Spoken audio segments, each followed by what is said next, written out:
day sa lahat ng nakikinig, pati na sa iyo, Sir Jeric. Share ko lang ang isang pangyayari noon na hindi ko malimutan. Sir Jeric, tawagin niyo akong Rodel. Bale, ang karanasan kong ito ay kasama ko rin ang isa kong pinsan na itago natin sa pangalang Alan. Sir Jeric, ang trabaho ko noon ay pintor. Pintor po ako sa bahay. Bali, nangungontrata po ang porma namin. At pag may nahanap na siya na makukontrata, saka kami ipapatawag.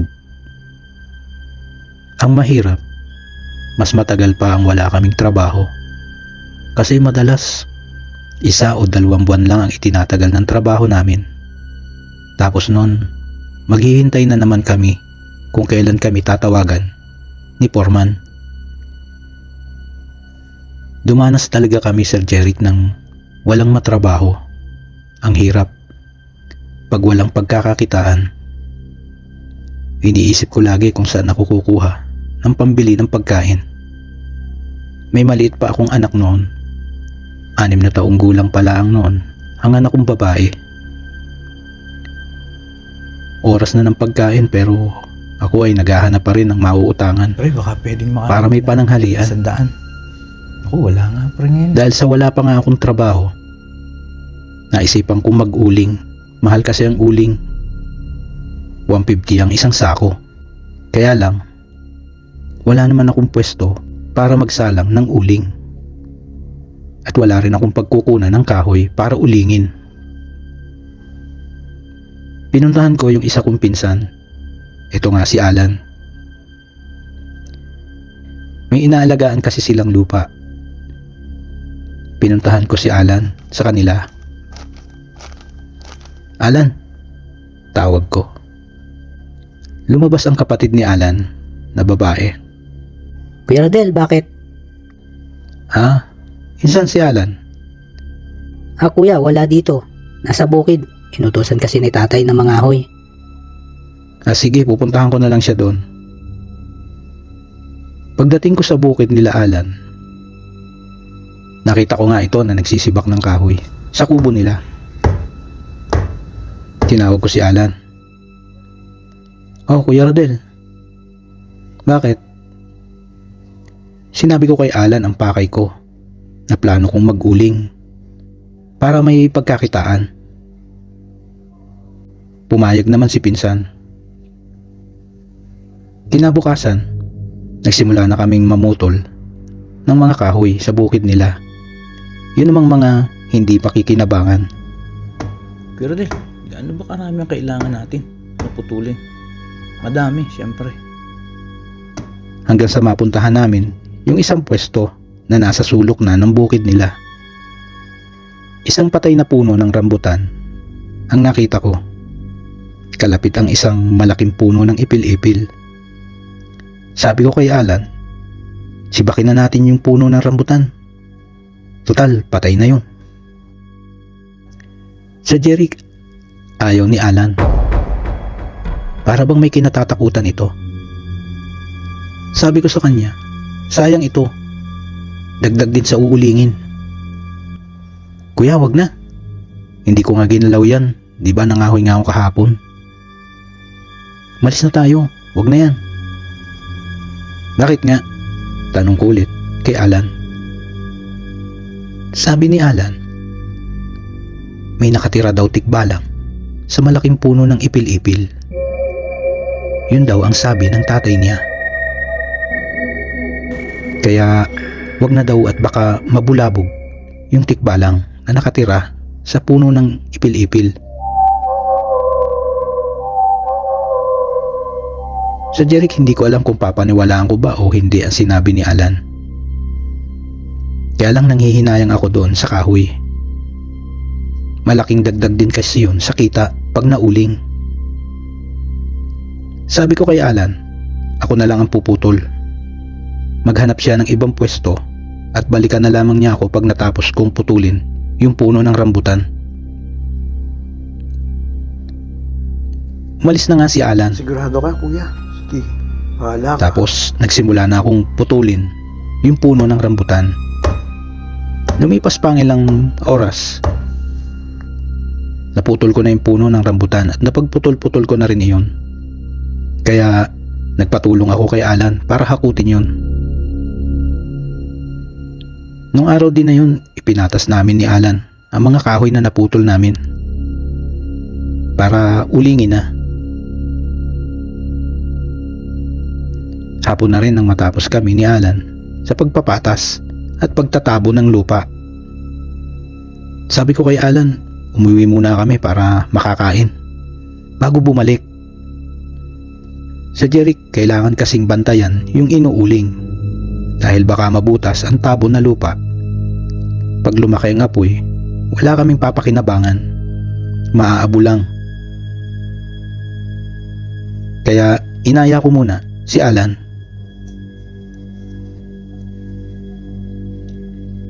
Umuwi muna kami sandali.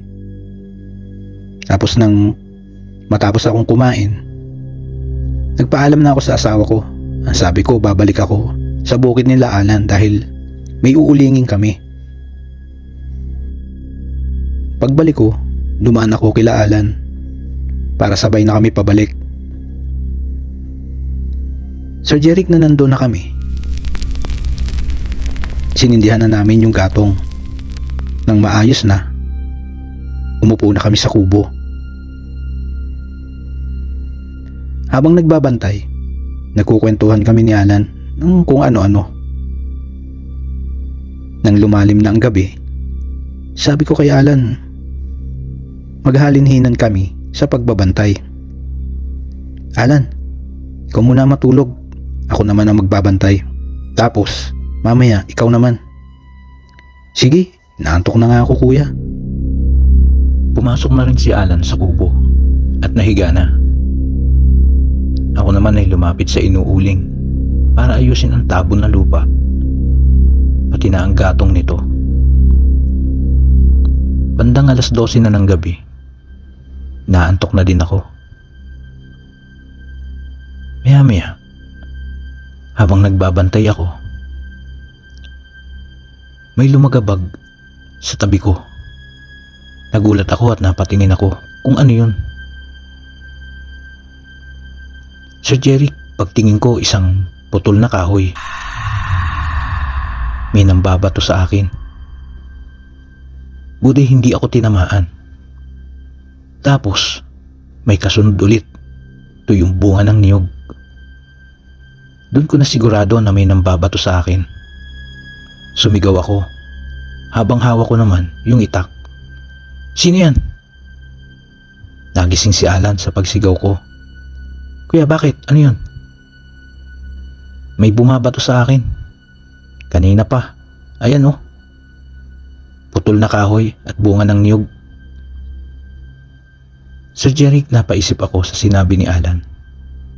Kuya Rodel, malaki ang putol na kahoy. Paano naman may babato ng tao yan? Doon ko naisip na, oo nga, medyo malaki nga yung putol na kahoy para maibato. Maya-maya, nakarinig naman kami ng kabayong parang nagwawala. Rinig na rinig namin ni Alan yung ingay ng kabayo. Tapos, narinig namin yung mga yabag na palapit sa amin. Sir Jeric, isang malaking tao ang mabilis na lumalapit sa amin. Mabalahibo ang katawan at mahaba ang mga braso nito na puro balahibo din. Sir Jeric, napatakbo kami ni Alan sa kubo. Alan, At isinarado ko agad ang pinto. Takot na takot kami ni Alan. Sumilip ako sa siwang ng pinto. Sir Jeric, ang tangkad nung nilalang na palapit sa kubo. Hindi ko naman maaninag ang mukha kung ano iyon. Nang makalapit yung nilalang, binalibag nito yung pintuan maging ang dingding ng kubo. Tapos, inuuga nito yung kubo. Wala kaming nagawa ni Alan, kundi ang mapasigaw. Galit na inuuga nung matangkad na tao yung kubo. O kung tao ba talaga yun. Hanggang sa maramdaman namin na wala nang pumapalibag sa pintuan at hindi na rin ito inuuga yung kubo. Sir Jeric, sa takot namin, mag-uumaga na kami lumabas ng kubo. Nasayang lang yung inuuling namin. Naabo lahat. Sira-sira na yung tabo ng lupa. Sabi ni Alan, baka iyon yung tikbalang na sinasabi ng tatay niya na nakatira sa may malaking puno ng ipil-ipil. Nabulabog ko daw siguro kaya nagalit. Si Jeric, hindi na kami tumuloy sa pag-uuling. Natakot na din kasi ako. Baka magpakita ulit yung tikbalang. Sir Jeric, Mahirap paniwalaan, pero nangyari. Sa mga tagapakinig, kayo na po ang humusga. Hindi ko rin po kayo pinipilit na maniwala sa kwentong ibinahagi ko. Sir Jeric, sana mabasa mo ang kwento ko. Maraming salamat. Ito si Rodel.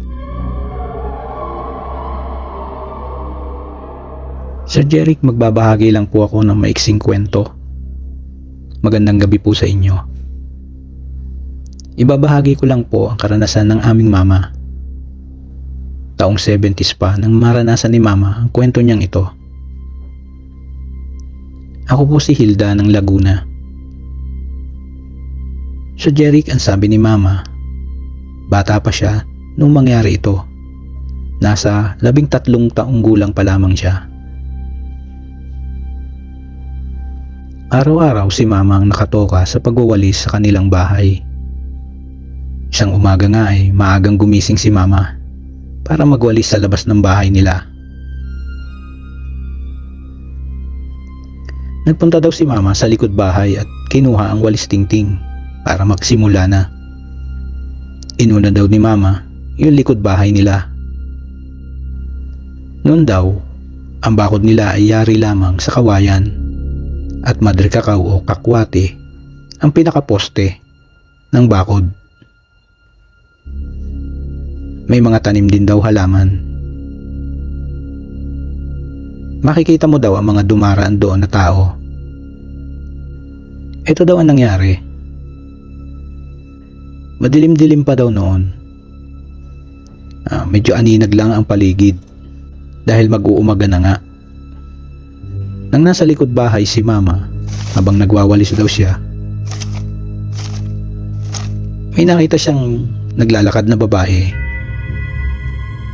sa may bakod nila. Mahaba ang buhok at nakaputi ng mahabang damit. Huminto daw si mama para batiin yung daraang babae na akala daw niya ay kakilala niya. Pero nang tumapat na ito kay mama, Sir Jeric, napatakbo daw si mama papasok sa bahay nila. Dahil nang tumapat na yung babae at dahan-dahan lumingon sa kanya, Sir Jeric, nakita daw ni mama na walang mukha yung babae. Doon na daw napatakbo si mama. Pagpasok sa loob ng bahay nila, ay nakita siya ni Lola at tinanong kung ano ang nangyari at bakit tumatakbo ito na namumutla. Sinabi ni mama yung nakita niya. Kaya sinamahan daw ito ni Lola sa likod bahay. Pagdating naman nila sa likod bahay, ay wala na yung nakitang babae ni mama. Yung sinasabi mo. Yun daw ang unang beses na makakita ni mama ng white lady. Hindi na raw naman naulit yun. Simula daw nang makakita si mama ng white lady, pag maliwanag na ang araw, saka lamang siya nagwawalis sa labas ng bahay nila. Sa takot na baka daw makita niya muli yung babaeng walang mukha. Yun lamang, Sir Jeric. Sana kahit maiksi lang yung kwento ko ay maisama mo sa iyong mga in-upload. Salamat po. Hello. Sa lahat po ng nais magbahagi ng kanilang kwento, maaari po kayong mag-send o magpadala sa bago po nating page. Lalagay ko na lang po ang link ng page natin sa description box. Yun lang po. Salamat.